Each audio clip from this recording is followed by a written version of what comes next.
when you talk about fornication, you talk about pornos.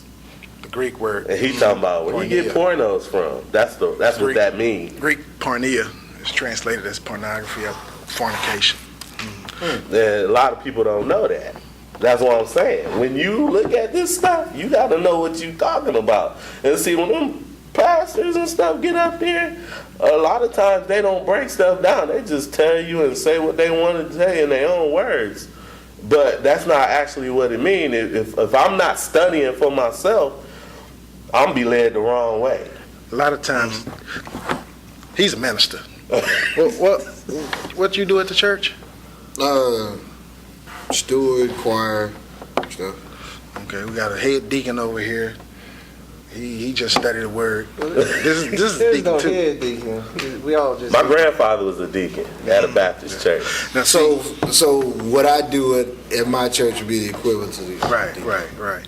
So what I say that for is that we all have different backgrounds as far as church, different denominations. None of that stuff matters. This is the authority. Yeah. And we got a lot of time when pastors up there preaching, they not going all into detail because they just like Pastor was saying today, you got to study the word for yourself. See, like somebody said, oh, Elohim is the name of God. Like, no, it's not. Elohim is a title. Somebody, oh, yes it is. Then I showed them in Genesis 31:30 where Rachel, okay, Jacob, Leah, Rachel, they got off in the middle of the night. Rachel stole her daddy's gods, idols, false gods. He worshiped false gods. Laban caught up with him and asked him, did you steal my gods? The word that's used there for gods is Elohim. It's not talking about our God that we serve. Elohim is just like the Greek equivalent of Elohim is theos.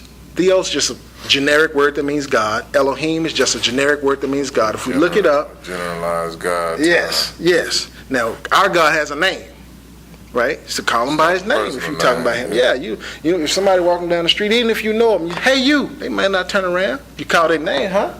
Yeah. But that's just like Baal. Baal is a word that means Lord. Beelzebub and it's a Beelzebub and it's a Beelzebub. One of them mean Lord of the house, the other mean Lord of the flies. Krishna, they call Krishna Lord, they call Buddha Lord. I mean, if you just say, oh, I'm talking about the Lord, well, you say, what's his name? That's what, you know what I'm saying? People be thinking, I'm trying to be tough. No, I'm just, let's get this clear. Because, you know, it's a lot of hard behind it. Shut up. When you look, you can say Lord and that, like, hey, exactly. I'm slide in and play those characteristics of that Lord. So if you don't know the specific Lord you speaking of, you finna get up under a stronghold real quick. Yeah. Okay. See, so come on, start over read them 5 verses again. Okay. Jeremiah 4:23. I beheld the earth, and lo, it was without form and void, and the heavens, and they had no light. I beheld the mountains, and lo, they trembled, and all the hills moved lightly.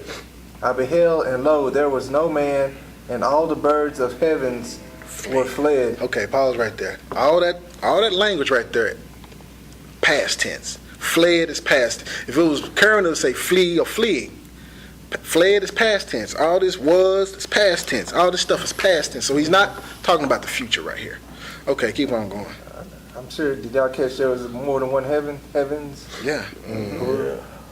All right then. I beheld, and lo, the fruitful place was a wilderness, and all the cities thereof were broken down at the presence of the Lord and by his fierce anger. For this hath the Lord said, the whole land shall be desolated, yet will I not make a full end. Okay.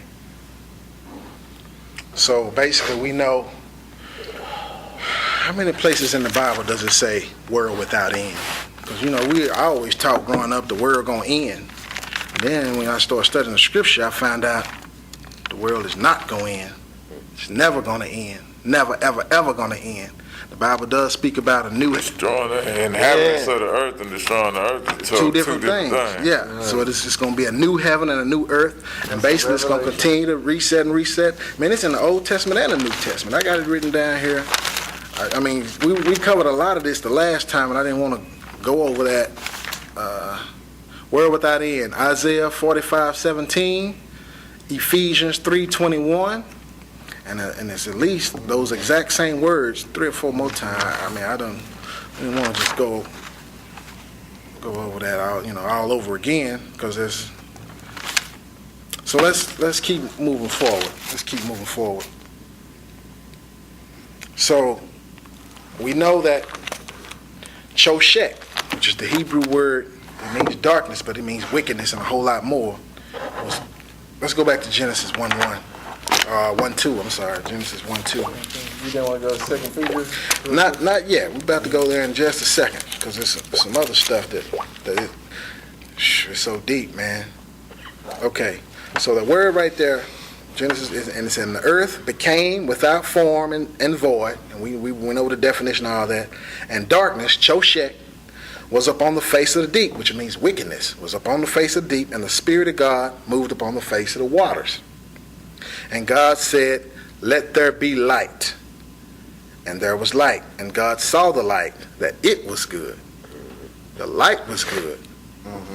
He didn't say the darkness was good. So Howard, my question to you, he created light right here, right? Right. So then what did he create in verse 14? And God said, "Let there be lights." The Again? expanse of the heavens to separate the day from the night, and let them be for signs and for seasons and for days and years. Those are stars. But he created the sun and the moon. Okay, so verse 1, it finishes in verse 5, and it say, "And the evening and the morning was the first day." Does yours say that? Yep. Okay. Down here at verse 14, it ends at verse 19, and it say, "And the evening and the morning was the fourth day." So you mean to tell me God didn't get it right the first time? He had to recreate light again on the first day and the fourth day? He wasted a day. Is that what happened? Do you think that's what happened? Verse 14? Verse 1 is 1 through 5. I mean, the first time, first day is 1 through 5. The fourth day is verses 14 through 19. And they say he created light. He created light on both days. No, the It said 14 lights. Lights in the expanse. Exactly. Lights in the expanse Okay. of the heavens. Okay. That's different. So what light did he create on day 1? That would be the sun. That was day. Let's read 14 Obviously, through 19 for me. The sun is not the only light in the sky. Read It's- 14 through 19 for me. Okay.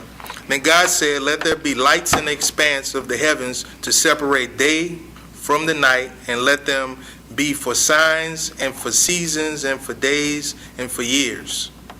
And let them be for lights in the expanse of the heavens to give light on the earth." And it was so. God made the 2 great lights and greater light to govern the day, and the lesser light to govern the night. He made the stars also. God placed them in the expanse of the heavens to give light on the earth, and to govern the day and the night, and to separate the light from the darkness. Okay. And God saw that it was good. That word darkness right there is also Choshek in verse 18. And he saw that it was good. Keep going. So you saying that it's 2 different words for darkness?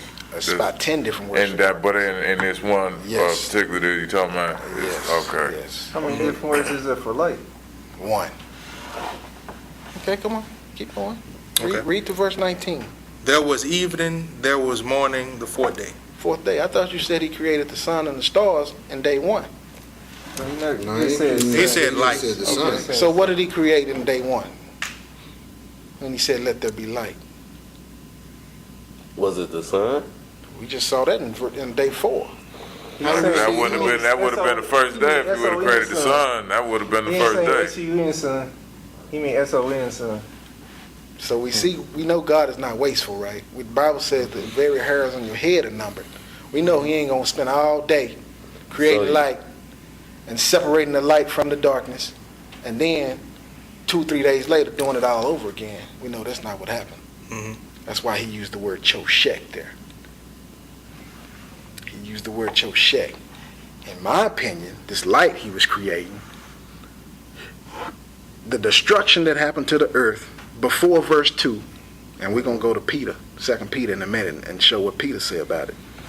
And before we go there, we see the word waters a lot in here. Yeah, I know what that means. Waters, it means water, but it also means semen. Sounds strange, doesn't it? But you notice the Bible say Jesus said, this is he, and John said, this is he who cometh by water and blood. Not by water only, but water and blood. Water also represents the spirit. When Jesus died and was on the cross, the soldier pierced him in his side. What came out? Blood and water. Water and blood. Okay, so we know that when God say, when Mary said, how am I going to get pregnant? I'm a virgin. He said, the Spirit of God shall come upon you. Right. Okay, the water, it represents the Spirit. He's why he said, I'm going to pour out my Spirit upon all flesh. Out of his belly going to come rivers of living water. Water represents the Spirit. So Jesus came by water and blood. That's what the prophet, Apostle John said. So this water, God birthed the universe. He separated the waters from the waters. We're going to read that in here. We haven't even focused on that yet because that's a whole nother, it might take us a whole nother day, a couple of hours just to go over that. Right now we're just talking about the darkness, the Choshek. And darkness was something on the face of the water. So whatever happened after creation was finished in verse 1, because he created the heavens and the earth, in verse 1 it was completed, and something happened and made it become void, made it become without form, empty, and made it become darkness on it, wickedness on it. And then he created the light. And his Bible says it right. My Bible says he divided, right there, verse 4, and God divided the light from the darkness. A better definition would be God separated the light from the darkness. So, hold on, let me go. And we can go here if we want to look and see what this... Yeah, the New International Version says, is that what you read? NAS? New American Standard? Yeah. The NIV also says that God saw the light was good and he separated the light from the darkness. There you go. So now if you using that Choshek as darkness. Yes. So God saw that the light was, so let's go back a little bit. So God said, let there be light. So I'm going to then create the light, and then I see this light is good, and so I'm going to then separate it from that darkness that you were talking about. Right, because the Bible said he saw the light, that it was good. And darkness, so light represents God and his side. Darkness represents Satan and his side. He separated them. And then when we get down to the fourth day, he made some lights to shine light upon the earth. Let me read how the King James reads. So then that means the fall of Satan happened before the earth was even... Like you missed... before the earth that we recognize as the earth. There you go. Was even formed. We're going to go. See, you missed some of that. We went over that. We went over history, historical document. We went over a lot of stuff to show. I think that's when that's he true. wasn't here. Yeah, he wasn't here. Yeah, I missed that one. Yeah. Okay, so at verse 14, I'm going to read 14 through 19 in King James. It reads a little different.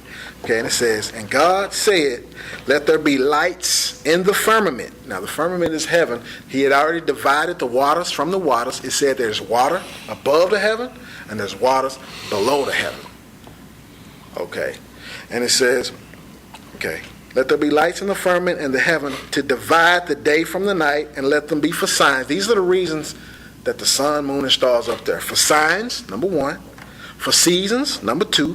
For days, number 3. And for years, number 4. This is when time was started. Time didn't even start to the fourth day. A lot of people were like, oh yeah, God created the earth in a week, 7 24-hour days. No. That's one thing about Earth. When Earth was formed, that's when time started. No.